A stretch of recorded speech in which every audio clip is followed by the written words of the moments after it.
Hey guys, welcome to my YouTube channel. मुझे लगता है कि आप सब लोग ठीक होंगे, अपने घर पर सही सलामत होंगे। तो ये जो कहानी है ये इरफान का पार्ट 2 है। देन आपको मैं ये बताना चाहता हूँ कि पिछली कहानी में हमने जाना था कि इरफान कैसे अपने घर का गुजारा करता है ऑटो चला के। देन अब उसको क्या क्या सिचुएशन हुई उसके साथ, कैसे ऑटो के सामने उसके एक लड़की आ जाती है, वो अपने घर की ओर जा रहा था कमाई करके। तो अब जानेंगे हम आगे। जैसा कि मैंने बताया, इरफान के ऑटो के सामने एक लड़की आ जाती है। लड़की की शक्ल देख के इरफान बेहद घबरा जाता है। इरफान की आंखें बंद हो जाती हैं। उसने आंखों को रगड़ा और फिर से देखा कि परंतु इस बार वह लड़की वहां नहीं थी। उसी वक्त इरफान के कंधे पर उसी लड़की का हाथ आ जाता है। पीछे से वह सर्द हवा में भी पसीने से भीग जाता है। वह लड़की उसे बोलती है, भैया आगे की तरफ चलेंगे। इरफान डरते हुए जवाब में ना कह देता है। वह कहता है कि मुझे अपने घर की ओर जाना है। वह लड़की फिर कहती है, मैं आपको आपके घर तक पहुंचा दूंगी। इरफान डरते हुए उसे बैठा लेता है। वह अपना फोन निकालकर अपने घर फोन करने की कोशिश करता है, परंतु उसके फोन में नेटवर्क नहीं आ रहा था। लड़की कहती है, यहाँ फोन नहीं चलता। इरफान इस वक्त हद से ज्यादा घबरा जाता है जब उसे मालूम पड़ता है कि जो लड़की उसकी ऑटो में बैठी होती है उसकी तस्वीर उसके आगे बने शीशे पर नहीं दिख रही होती। इरफान उस लड़की को देखने के लिए पीछे मुड़कर देखता है तो उसका ऑटो से ध्यान भटक जाता है और उसका ऑटो एक विशाल वृक्ष से टकरा जाता है। इसमें इरफान की मौत हो जाती है। इरफान का घर। इरफान के घर का माहौल अब बेहद चिंतित रहता है। पूरी रात इरफान की कोई खबर नहीं मिली होती, फोन भी नहीं लग रहा। इरफान के बच्चे और इरफान की पत्नी बेहद चिंतित रहती है। तभी उनका एक पड़ोसी उसके पास आता है और इरफान की पत्नी को अखबार दिखाते हुए कहता है कि क्या कल इरफान संगढ़ इलाके से आ रहा था।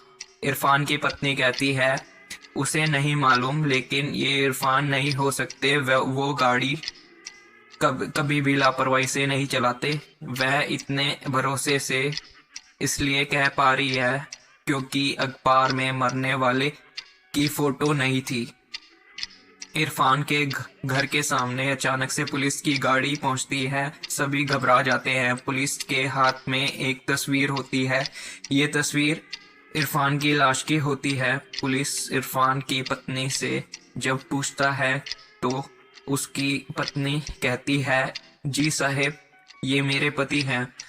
इरफान की पत्नी इरफान को मृत शरीर देखकर खुद को रोक नहीं पाती। उसके आंसू बहने लगते हैं। बच्चे भी बेहद ज्यादा रो रहे होते हैं। पुलिस, देखिए, हम आपका दर्द समझ सकते हैं। हम आपकी यहाँ सहायता करने आए हैं। हम आपसे कुछ सवाल पूछना चाहते हैं जिससे इस केस में थोड़ी मदद मिलेगी। इरफान की पत्नी मदद करने के लिए हामी भर देती है। पुलिस कहती है, इरफान ऑटो रिक्शा कब से चला रहा था। इरफान की पत्नी जवाब में देती है, जी आज तकरीबन 20 साल से हो गए हैं। आज ही अपने जन्मदिन के इन्होंने ऑटो चलाना चालू किया था।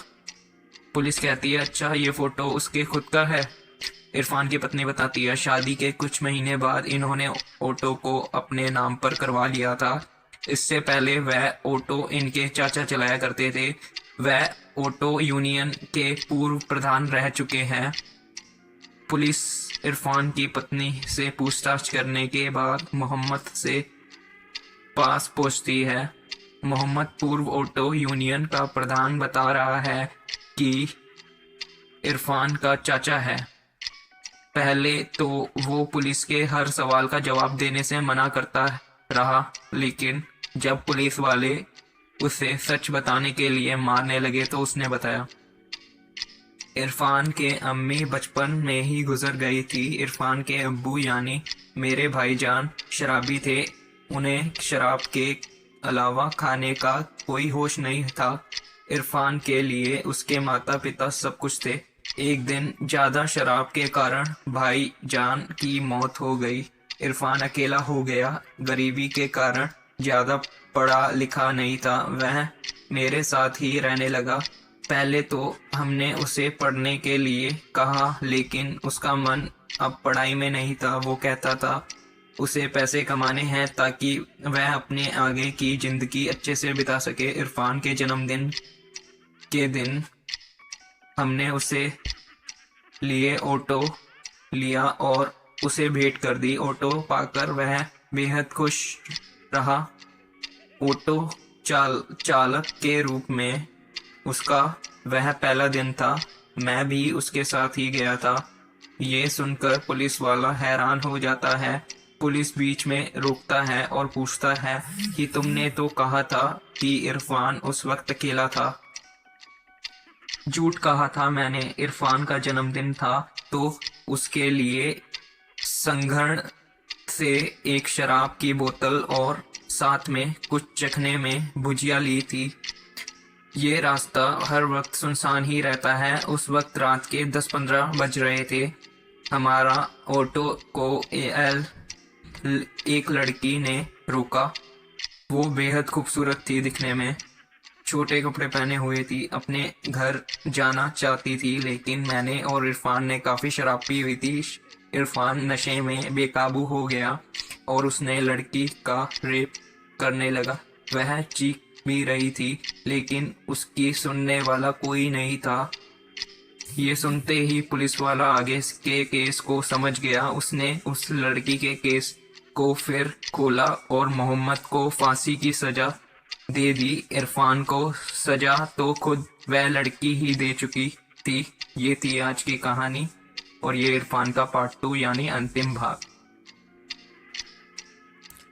ऐसी और कहानी सुनने के लिए मेरे चैनल को सब्सक्राइब कीजिए।